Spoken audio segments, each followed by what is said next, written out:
Assalamu alaikum everyone and welcome to Danish Learning One. I am Dr. Danish Heimans. Today we are going to review a very interesting, highly relevant TED Talk.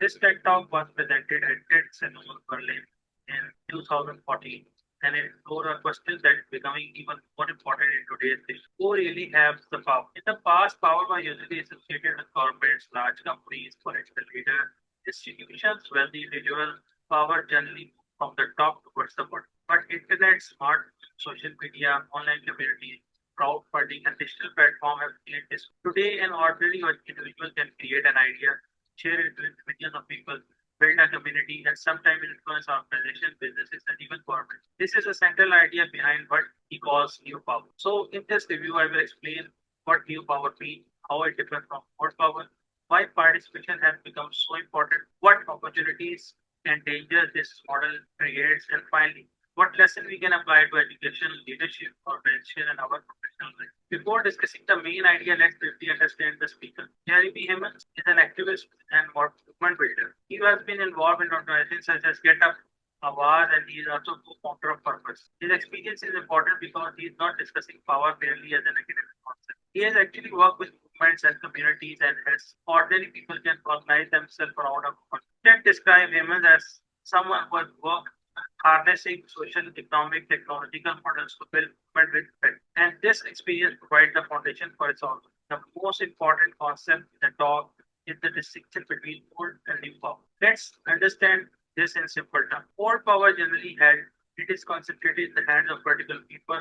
For example, imagine a traditional organization where CEO makes decisions, manager passes those decisions down, and employees simply follow instructions. Information moves from top to bottom. This institution controls the resources, decision, and open communication. This is traditional model, but new power works different. New power is created through participation, collaboration, network, and peer-to-peer coordination. Instead of asking who is the charge, a new power asks how many people can participate.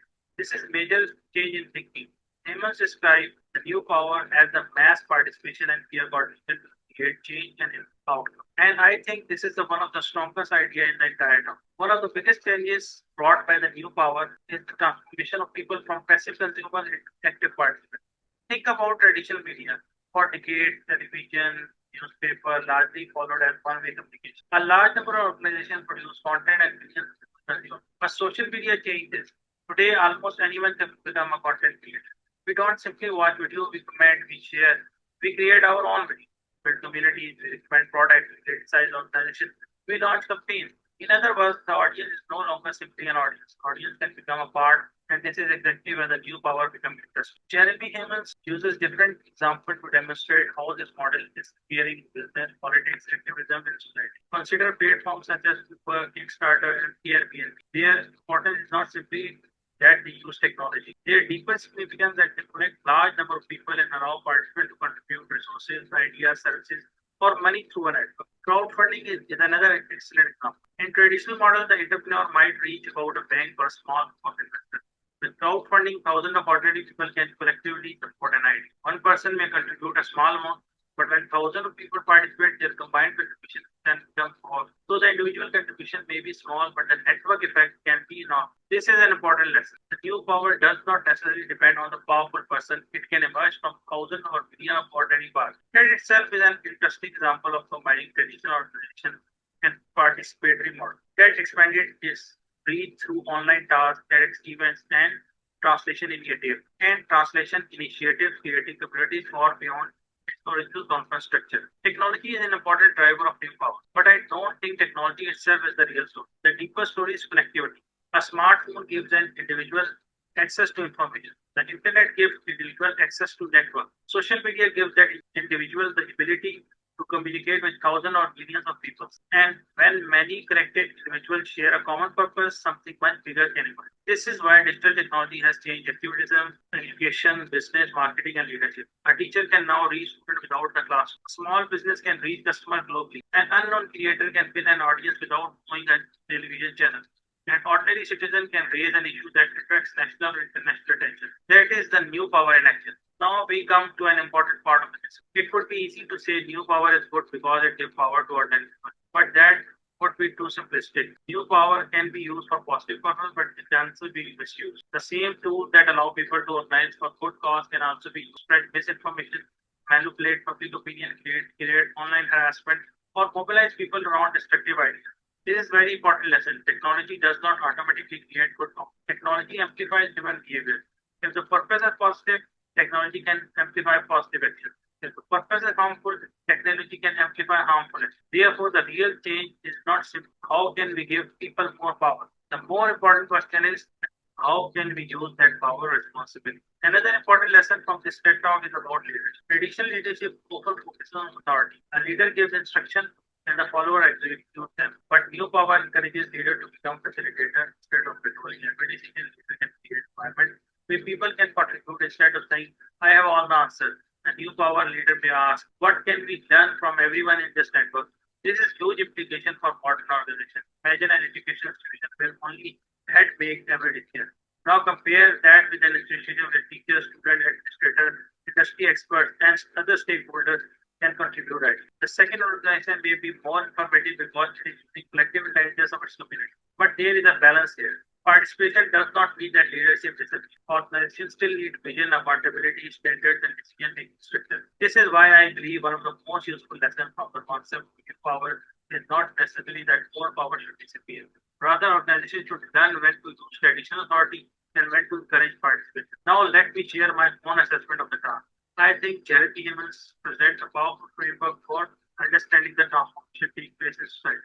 The strongest part of the talk is simple distinction between power that is held and power that is generated from words. This framework helps us understand many things happening around. Why can a small YouTube channel compete for attention with traditional? Why can a social media campaign become more influential than a traditional advertising campaign?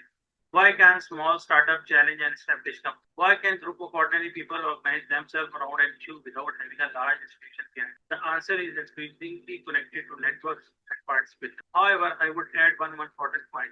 New power does not automatically mean better power. Participation can create innovation, but it can create chaos. Crowds can produce excellent ideas, but crowds can also make mistakes. Social media can democratize education, but can also spread misinformation. Therefore, successful organizations need both participation and responsible leadership. As an educator, I found this idea particularly interesting. The traditional classrooms often follow the core power model. The teacher stands at the front, the teacher has the information, student listen, the teacher asks the questions, student answer. But digital technology is changing the model. Today, student can search for information, collaborate with classmates, use AI tools, create videos, publish their idea, participate in online communities, and learn from experts around the world. The teacher's role is therefore changing. The teacher is no longer simply a source of information. The teacher increasingly become a guide, facilitator, mentor, and evaluator of learning. And this is where tools such as artificial intelligence can become interesting. AI can help students ask questions, explore concepts, generate ideas, practice communication, and receive immediate feedback. But students still need human guidance. They need critical thinking, they need ethics, they need ability to verify information. So perhaps the future of education will not be teacher versus technology. Instead, it will be teacher plus student plus technology plus community.